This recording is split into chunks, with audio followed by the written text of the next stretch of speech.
"Please marry my daughter," my father-in-law implored. I was so taken aback by his words that my mind went blank. Mary, you mean me and your daughter Emily. Emily is my ex-wife's sister. She's probably just graduated from college. When I met Emily, she was still in middle or high school, and I remember fondly how much I adored her. The thought of me marrying Emily is just inconceivable. After all, regardless of who it is, I have no intention of falling in love or marrying again. I'm sorry, but I can't do that. Besides, I have no plans to marry again. I intend to live alone for the rest of my life, I said, showing my respect. Then my father-in-law made an even more surprising statement. That's even better. Our interests aligned perfectly. What? What do you mean? I asked. I'm John. 3 years ago, I lost my beloved wife, Laura. She passed away only 2 years after we got married. When my wife started feeling unwell, and we went to the hospital, she was suddenly given only a year to live. Laura endured painful treatments and fought bravely. She held on 18 days longer than her prognosis, but unfortunately, she passed away. At the time, both Laura and I were just 30 years old, and we naturally imagined a happy future with children and a loving family. But all that was lost, and I couldn't harbor any hope for the future without Laura. I couldn't imagine a happy life. That's why I thought. So, of course, I don't want children anymore, nor do I intend to engage in love or marriage. I live a modest life alone, hoping to reunite with Laura in the afterlife and finally live together. I've never been religious, but I find comfort in such thoughts. 3 years later, about a week after Laura's death anniversary, I hadn't seen my in-laws much since Laura's funeral and sorting out her belongings. But they contacted me after a long time. It's been 3 years since she passed. Without thinking deeply, I went to Laura's parents' house as an invitation. Laura's father is the CEO of a large corporation. Laura was the daughter of the CEO, and she worked at her father's company. I joined the company as a recent graduate and met Laura there. I'm not ambitious, so I never thought about promotions or climbing the corporate ladder. I was surprised to learn, after dating, that Laura was the CEO's daughter. Her father liked me and even talked about me being the next CEO. But after Laura passed away, I knew I wasn't the one to take over. So, I resigned from the company. It was a bit awkward meeting them again after all this time. However, what Laura's father said at their house was completely unexpected. "Please marry Emily." I was so surprised that I went blank. Marry Emily? Me? Emily is Laura's sister. She must have just graduated from college or something. When Laura was alive, Emily was still in high school. And I remember how fondly I adored her. The thought of marrying Emily is just inconceivable. Regardless of who the other person is, I have no intention of falling in love or marrying again. Yet, the idea of marrying my late wife's sister is bizarre to anyone. Still, for my in-laws to make such a request, there must be a significant reason behind it. But I can't agree to it. I understand. There might be circumstances. But I'm sorry, I can't do it. I haven't thought about marrying anyone other than Laura.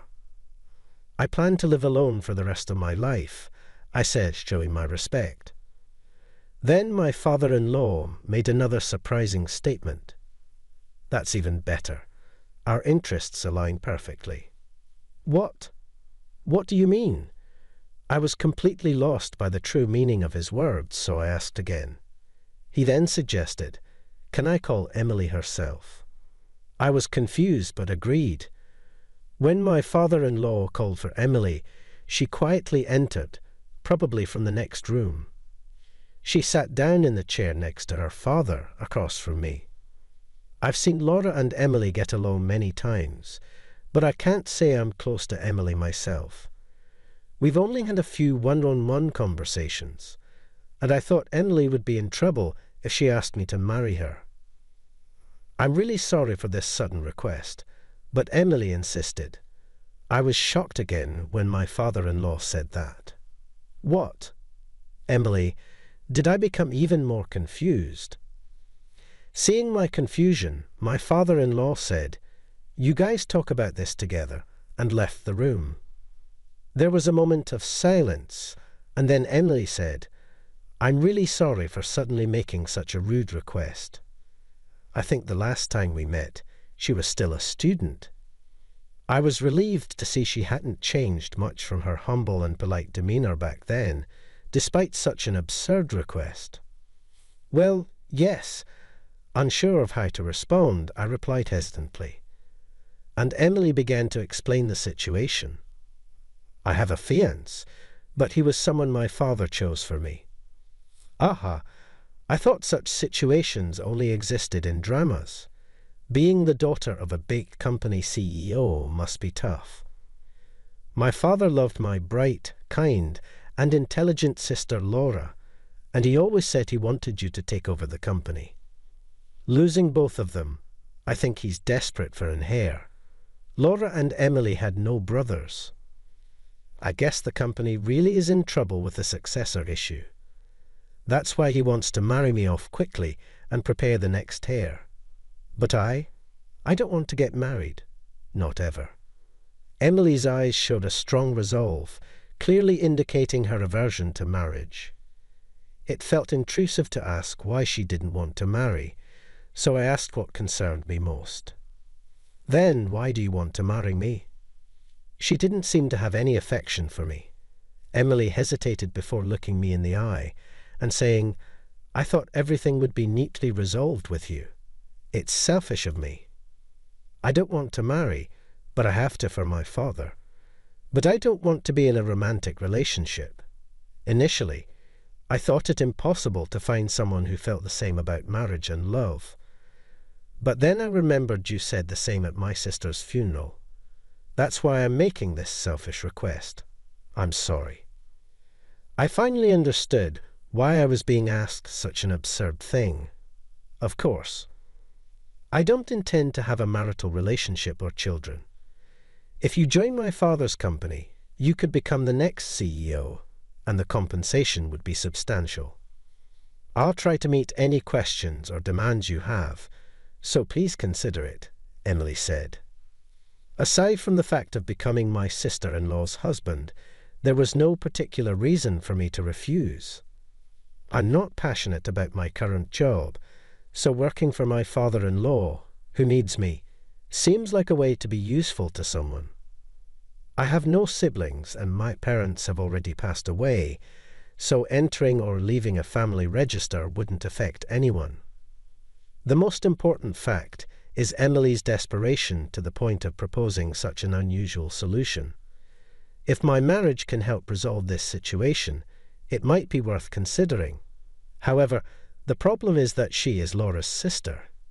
Even though there are circumstances, I wonder what Laura would think if she knew I married Emily and lived with her. Even if it's not a romantic relationship, it might not sit well with her. Of course, Laura has passed away and wouldn't know, but I still didn't want to do anything that might sadden her or make me unable to face her, even if it seemed minor. What should I do? My own feelings are strong, but Emily's desperate plea is also reaching me. That's why I couldn't respond immediately, creating an awkward silence. Then Emily stood up, with her eyes filled with tears. "I know it's not something I should ask of my sister's husband, but please, I'm begging you," Emily said, her voice trembling. At that moment, I suddenly remembered seeing a similar scene in the past. Back then, still in her school uniform and quite innocent, Emily would cry so much she couldn't speak, and Laura would embrace and comfort her. Several times, Emily's expression would change, and then, always with a smile, she would say, "Thank you, sis," and leave, Remembering this, I finally made up my mind.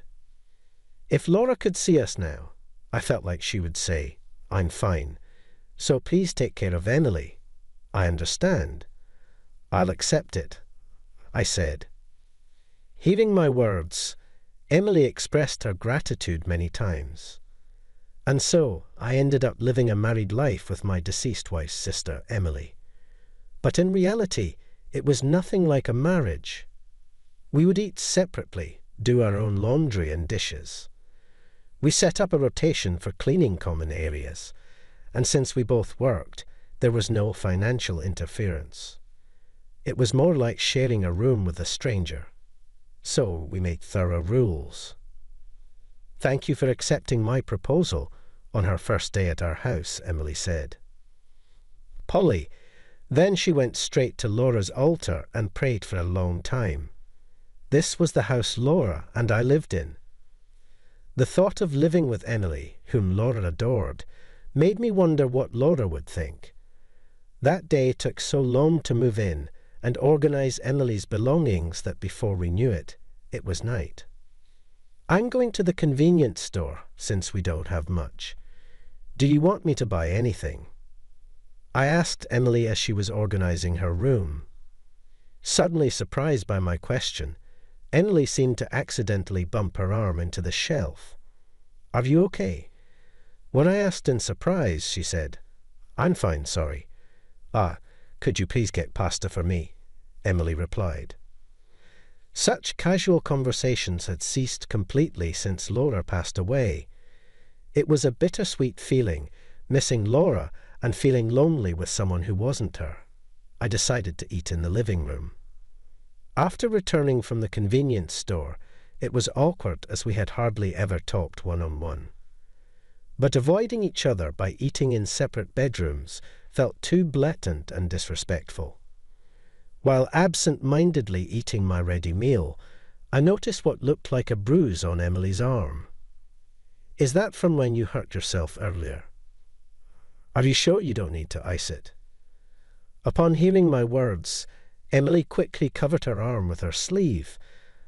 I felt something was off, but didn't think much of it at the time. Was it insensitive of me to bring up the bruise on a woman? I thought, deciding not to mention it again. However, Emily's puzzling behavior continued. When Emily tried to do the dishes after dinner, I suggested, "I'll take care of it. You can continue with your room." As I turned around to switch places, Emily quickly covered her neck and turned toward me abruptly.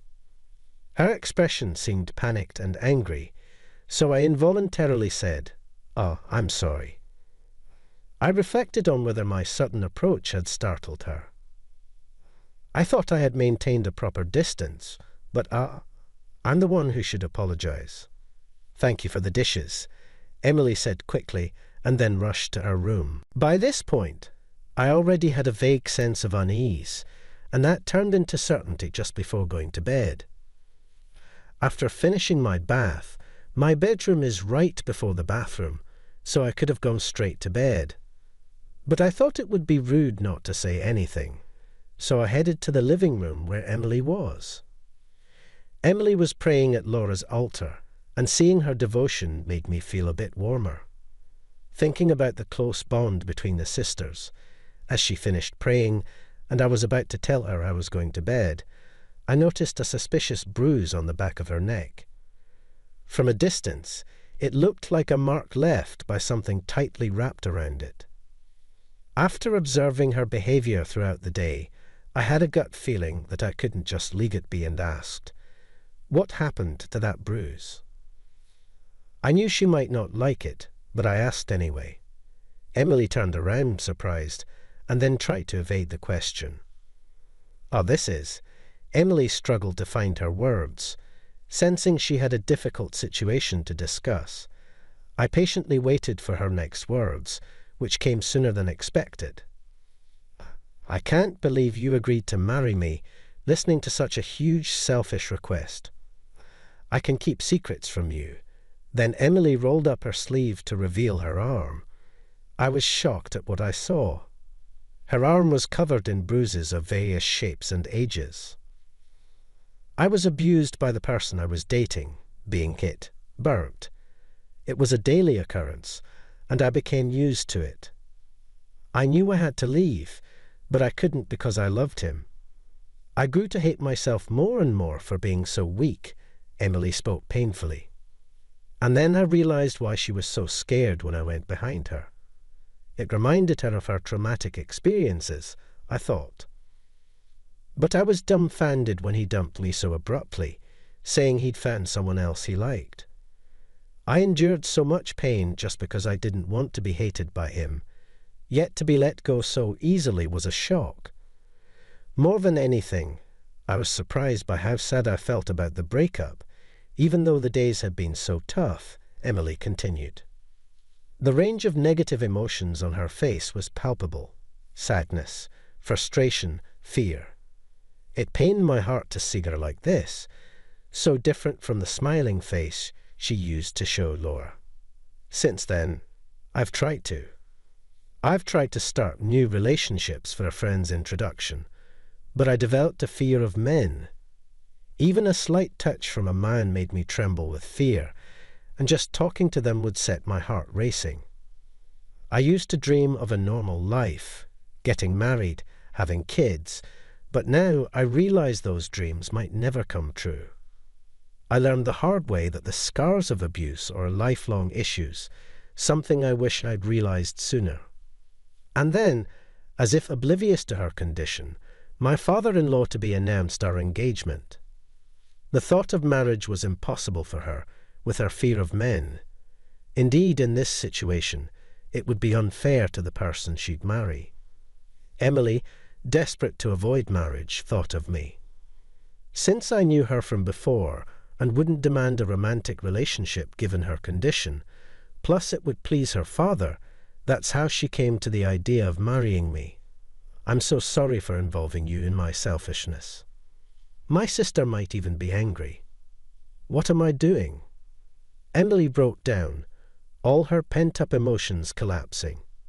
She cried endlessly, tears flowing one after the other, words unable to capture her pain. It was reminiscent of the times when Laura was there, but now there's no Laura to comfort and reassure her. But I'm still here, just like back then. I may not be able to replace Laura, but I can carry on her legacy. Laura would definitely not be angry. She always said she wanted to be on your side no matter what. I'm sure Laura still wishes for your happiness more than anyone else. It's true that Laura isn't here anymore, but her love for you hasn't disappeared.